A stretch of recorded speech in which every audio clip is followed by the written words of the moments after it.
baik, saya Leni Hopitasari selaku asisten personalia dan manajemen kinerja di sini akan menyampaikan beberapa poin terkait webinar kita kemarin, yaitu mungkin salah satu program budaya juga ya, sadar. Jadi kemarin tema dari webinarnya adalah budaya sadar risiko untuk transformasi bisnis yang berkelanjutan. Bapak Ibu sekalian mungkin bisa dilihat ya, di sini ada gambar harimau dan juga rusa. Nah, pertanyaannya, kira-kira siapa yang berada di dalam risiko kalau menurut gambar ini? Mungkin ada yang bisa menyampaikan pendapatnya? Gambar itu yang risikonya itu yang untuk mau selesaikan itu diburu binatang Rusa. rusa. Gambar ini sebenarnya kedua belah pihak ya, ada dalam risiko. Nah, jadi mungkin pernyataan pertama ya dari Pak Icang. Jadi rusanya ini memang berada dalam risiko karena nyawanya terancam kan ya. Nah, kalau dari harimau ya, dia juga sebenarnya dalam risiko karena kalau dia nggak dapat rusanya ini, dia jadi kelaparan.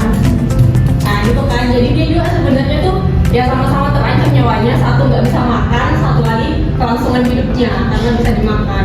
Gitu. Jadi kalau dari pengertian ya secara teori bisa kita lihat risiko adalah peristiwa ketidakpastian yang dapat mempengaruhi sasaran perusahaan. Karena kembali lagi di sini kita sebagai para karyawan ya, pekerja, tentu saja kita itu tujuannya untuk memenuhi sasaran-sasaran atau apa yang ditargetkan oleh perusahaan.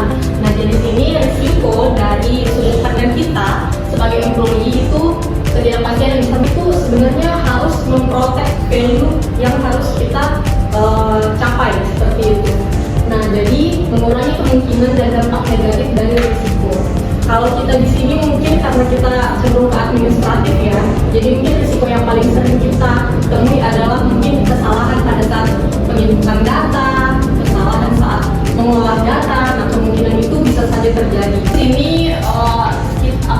kita akan mengetahui bagaimana korelasinya antara sadar risiko dan transformasi perusahaan. Jadi sini bisa dilihat ada beberapa poin. Yang pertama, akselerator inovasi. Nah, jadi kalau kalimat pertama ya, budaya yang baik itu tidak berarti anti risiko, karena bagaimanapun setiap hal, setiap pilihan itu pasti ada risikonya.